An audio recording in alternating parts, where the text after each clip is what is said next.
আল্লাহ বলেছেন, নবী আপনারে আমি শাহিদ মানে সাক্ষ্যদাতা বানালাম, মুবাশশিরান আপনারে আমি সুসংবাদ দাতা বানালাম, নাযীরা আপনারে আমি সতর্ককারী বানালাম।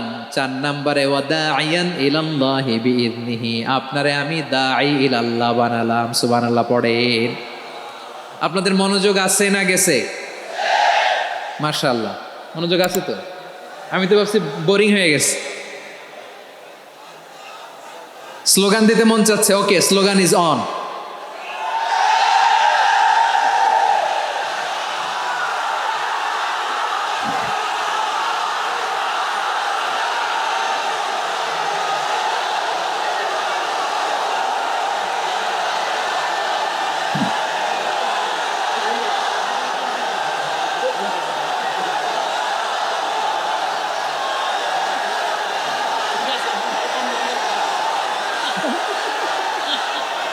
মাশাআল্লাহ, মাশাআল্লাহ। হ্যাঁ, ঠিক আছে, আর কয়েক মিনিট।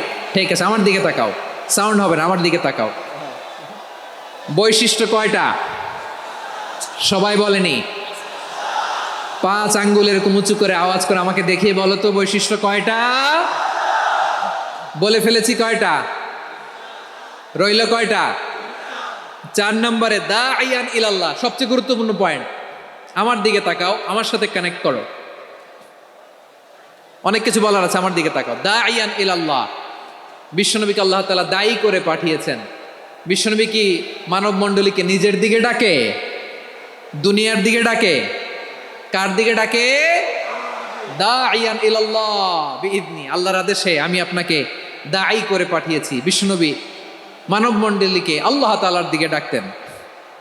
আল্লাহ তাআলা বলেন, ومن أحسن قولا ممن دعا إلى الله وعمل صالحا وقال إنني من المسلمين। তার চাইতে ভালো কথা, শ্রেষ্ঠ কথা, কল্যাণকর কথা আর কার হতে পারে যে মানুষকে আল্লাহর দিকে ডাকে, সৎকর্ম করে আর বলে আমি হলাম মুসলমান। সুবহানাল্লাহ বলেন। এবং এই যে দাওয়াতি কাজ বিশ্বনবী করবেন, এটার একটা মেথডোলজি আছে। বিশ্বনবী কিভাবে দাওয়াতি কাজ করবেন উম্মার মাঝে, এটাও আল্লাহ তাআলা দাওয়া মেথডোলজি তিনি শিখিয়ে দিলেন। তিনি বললেন, উদউ ইলা সাবিলি রাব্বিকা বিল হিকমাতি ওয়াল মাউইযাতিল হাসানাতি ওয়াজাদিলহুম বিল্লাতী হিয়া আহসান। নবী হে, আপনি মানুষকে আপনার রবের দিকে ডাকুন, প্রজ্ঞার সাথে, বিচক্ষণতার সাথে,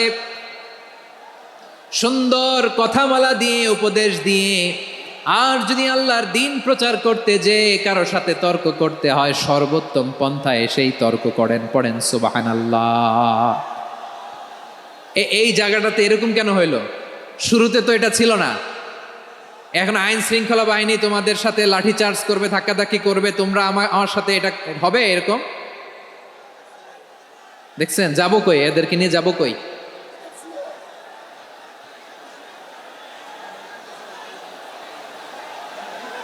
তোমরা তো ব্যথা পাবা, ব্যথা পাবা তো। বসো না, বসো না, সবাই বসতে পারলে তোমাদের কি? বসো, বসো। এটা এটা এটা আমি এখন পরিকল্পিতও কিছু হতে পারে এই ধারণাও করতে হবে আমাদের। লক্ষ লক্ষ মানুষ বসে আছে, তোমরা একটু শান্ত হবে না? হ্যাঁ, বসো। আর 2টা মিনিট একটু কোঅপারেট করো। 2 মিনিট, 2 মিনিট একটু কোঅপারেট করো। জি জি, পুলিশ ভাইরা, হ্যাঁ, আস্তে আস্তে, জি, বসে বসে যাবে। হ্যাঁ, ঠিক আছে, 2 মিনিট, 2 মিনিট। এই বিভাগে আমার আর আসা হবে না, আমি একবারই তো আসলাম। সো যা বলার তো আমি এখনই বলতে হবে, এমন না যে আমি আবার সুনামগঞ্জে আসবো, হবিগঞ্জে আসবো। খুবই গুরুত্বপূর্ণ কয়েকটা কথা আমি রাখবো তোমাদের সামনে। বসো, শেষ করে দিব। এই তো আর 10 মিনিট সময় আছে আমার হাতে। বসো। মাশাআল্লাহ, এই ঠিক আছে, বসো বসো বসো। প্রিয় ভাইয়েরা, উদউ ইলা সাবিলি রাব্বিকা বিল হিকমা, আমরা হিকমতের সাথে দাওয়াতি কাজ করতে চাই। হিকমা মানে কি? হিকমা মানে হচ্ছে knowledge plus common sense equals to হিকমা। আল্লাহর দেয়া কোরআন সুন্নাহ এবং আপনার কমন সেন্স, দুইটাকে একসাথে মিক্স করলে এটা প্রজ্ঞা হিসেবে রিফ্লেক্ট করে। শুধু কোরআনের আয়াত মুখস্থ করলেই হবে না, হাদিস মুখস্থ করলেই হবে না, এটা কিভাবে উপস্থাপন করতে হবে সেটাও জানার দরকার আছে না নাই? কি বলতে হয়, কতটুকু বলতে হয় সেটাও জানার দরকার আছে না নাই? সেটার নাম হচ্ছে হিকমা, প্রজ্ঞা। এই প্রজ্ঞার সাথে বিচক্ষণতার সাথে আমাদেরকে দাওয়াতি কাজ করতে হবে। বিষ্ণু ইসলামের দাওয়াতি কাজের পন্থা দুই একটা শেয়ার করে আলোচনার ইতি টানবো ইনশাআল্লাহ। হ্যাঁ, পেয়েছি। আর হাত দেখানো লাগবে না, বসো। আমি মেহেরবানি করে ড্রোন কাভারেজ আপাতত বন্ধ করতে বলবো, আপাতত সরিয়ে ফেলেন। ড্রোন দেখলেই সবাই হাত দেখায়। হ্যাঁ, চলে যাক, আমার দিকে তাকান। মাশাআল্লাহ, এই তো ঠান্ডা হয়ে গেছে। হ্যাঁ, এদিকে তাকাও। আমার প্রিয় ভাইরা,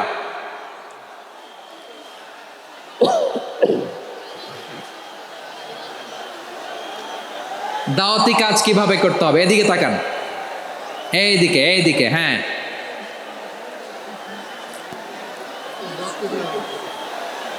এইদিকে তাকান, এইদিকে। ঠিক আছে, দাওয়াত দিতে হবে গ্রাজুয়ালি। তাকিয়েছেন আমার দিকে, তাকিয়েছেন সবাই? মাশাআল্লাহ, ভেরি নাইস অডিয়েন্স, মাশাআল্লাহ। গ্রাজুয়ালি দাওয়াত দিতে হবে, একবারে সব না। অনেকে নতুন দিনে ফিরে আসে, আজীবন খারাপ কাজ করেছে, অন্যায় অবিচার জুলুম করেছে, তার জন্য দিনে ফেরার রাস্তা খোলা আছে না নাই? সে যখন ইসলামে আসে একবারে আপনি সব চাপিয়ে দেবেন না। নতুন কেউ দিনে ফিরেছে, ইসলাম মানতে চায়, আপনি যদি বলেন তোর 5 ওয়াক্ত নামাজ পড়তে হবে, রোজা রাখতে হবে, তাহাজ্জুদ পড়তে হবে, তোর দাড়ি নাই কেন, তুই তো জাহান্নামে যাবি, এরকম অনেকে বলে কি বলে না? বলা যাবে না, এগুলো বলবেন না। দাওয়াত দিতে হবে গ্রাজুয়ালি, ধীরে ধীরে মানুষকে বোঝাতে হবে। এটা কি কোরআনের মাজলিসের পরিবেশ হইল? এই সিলেট, এই তোমরা তো আগের 2 প্রোগ্রামকে ছাড়াই গেলা। বসো না, একটু শান্ত হয়ে বসো না, একটু শান্ত হও, একটু স্থির হও না, একটু শান্ত হও না। শান্ত হয়ে যাচ্ছে। হ্যাঁ, ঠিক আছে। তোমাদেরকে বারবার থামানোর কথা বলা না লাগলে আমি এখন আখিরি মুনাজাত দিয়ে যেতে পারতাম। ডেফিনেটলি আমরা এখন মুনাজাতে মুভ করতে পারতাম।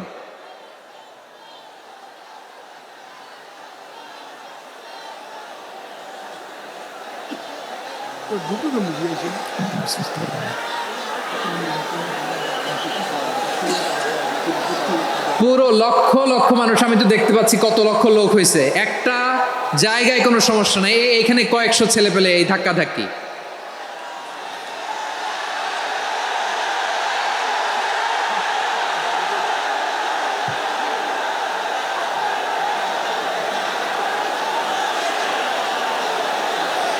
না নিজে শুনতে পারতেছো, না অন্যকে শুনতে দিচ্ছ, না আমাকে বলতে দিচ্ছ। কি করতেছো তোমরা, এগুলো কি করতেছো? একটু শান্ত হও না, শেষ করে দিচ্ছি, শান্ত হও। হ্যাঁ, মাশাআল্লাহ, এই তো শান্ত হচ্ছে। বসো।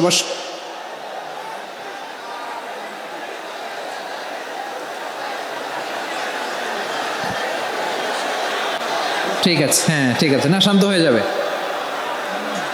যাবে, মাশাআল্লাহ। হ্যাঁ, অথবা যে যেভাবে আছো দাঁড়িয়েও তো আমরা ওয়াজ শুনি, তাই না? দেখা লাগবে, এটা জরুরি। আরে মোবাইলের মধ্যে তো নাম লিখে সার্চ দিলেই সবাই দেখা যায়, ঠিক কি না? মোবাইলে দেখছো না, আমারে দেখছো না, তো হয়েছে তো, খালাস। বসার জায়গা পেলে বসো, না পেলে দাঁড়াও, দাঁড়িয়ে শোনো। হ্যাঁ, থাকো, এইভাবে থাকো, খালাস। কয়েক মিনিট একটু থাকো। আলহামদুলিল্লাহ, হ্যাঁ, অনেক শান্ত হয়েছে। না আর না, মাশাআল্লাহ। হ্যাঁ, পরিবেশ অনেক সুন্দর হয়েছে এখন, ঠিক আছে। আইন শৃঙ্খলা বাহিনীর ভাইরা, এই যে পুলিশ ভাইরা, আর কিছু বলার দরকার নেই। আমার দিকে সবাই, আমার দিকে। পুলিশ ভাইরা, এনাফ। হ্যাঁ, ঠিক আছে। একবারে ইসলামের সব মানুষ মানতে পারে না। আপনারা কি জানেন মদের হারাম হওয়ার বিধান একবারে আসে নাই। প্রথমে বলা হয়েছে মদে কিছু উপকারও আছে, ক্ষতিও আছে, তবে উপকারের চেয়ে ক্ষতি বেশি। সাহাবারা সাবধান হয়ে গেল। এরপর বিধান নাজিল হলো, তোমরা নামাজে যাওয়ার আগে মদ খেও না।